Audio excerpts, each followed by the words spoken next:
지난 2019년 정부가 서울 집값을 잡기 위해 강도 높은 금융 규제 정책을 내놓았던 것 기억하실 겁니다. 이 가운데 15억 원이 넘는 초고가 아파트를 살 때 주택담보대출을 아예 금지한 조치가 헌법에 어긋나는지 헌법재판소가 오늘 공개 변론을 열어 전문가 등의 의견을 듣습니다. 홍민기 기자가 쟁점을 정리했습니다. 지난 2019년 12월 문재인 정부는 새로운 부동산 대책으로 이른바 1216 대책을 내놨습니다. 주택담보대출 규제 강화로 투기 수요를 차단해 24주 연속 오름세를 기록한 서울 집값을 잡겠다는 계획이었습니다. 9억 원 넘는 주택을 살 때 적용되는 담보 인정 비율 기준을 40%에서 20%로 낮추고 총부채 원리금 상환 비율도 관리를 강화하는 방안 등 강력한 금융규제가 줄을 이뤘습니다. 가격 상승에 따른 시세 차익 기대가 강하게 작용하여 갭 투자, 전세대출 등 금융 레버리지를 적극 활용하여 투기적 매수에 나서고 있기 때문으로 보여집니다. 시가 15억 원을 넘는 초고가 주택에 대해선 집을 사기 위한 주택담보대출을 아예 금지하는 내용도 포함됐는데 바로 이 조항이 논란이 됐습니다.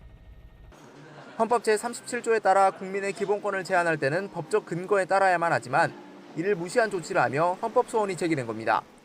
저도 이제 대출을 받을 계획이 있었고 갑자기 그런 대책을 듣고 나서 17일 날 전화를 해보니 정말 대출이 안 된다는 사실을 확인했어요. 1216 그 대책 이후에 현재까지 이르는 모든 기간에 걸쳐서 이 사건 조치는 위헌이다. 헌법재판소는 공개 변론을 열어 위헌 여부를 판단하기로 했는데 쟁점은 크게 네 가지입니다.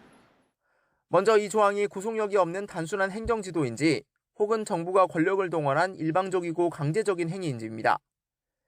이 조항이 은행법에 규정된 범위를 벗어나 공권력을 행사하는 등 행정권의 발동은 법률에 근거하여 이루어져야 한다는 기본 원칙을 어겼는지도 판단해야 합니다.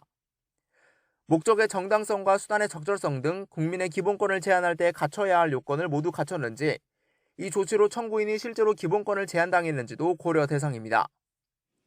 이번 사건의 피청구인이자 정책을 주도한 금융위원회 측은 당시 15억 원 이상 아파트를 중심으로 가파른 가격 상승세가 나타난 만큼 주택시장 안정을 위해 불가피한 조치였다는 점을 공개 변론에서 주장할 예정입니다.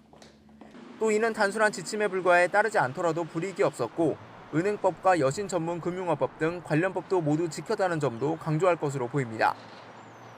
헌재는 공개 변론에서 나온 전문가 등의 의견을 종합해 수개월 안에 위헌 여부를 판단할 예정입니다. 대출 규제는 여러 부동산 대책에서 핵심으로 꼽히는 만큼 선고 결과에 따라 향후 정부의 부동산 대책에도 적잖은 변화가 예상됩니다. YTN 홍민기입니다.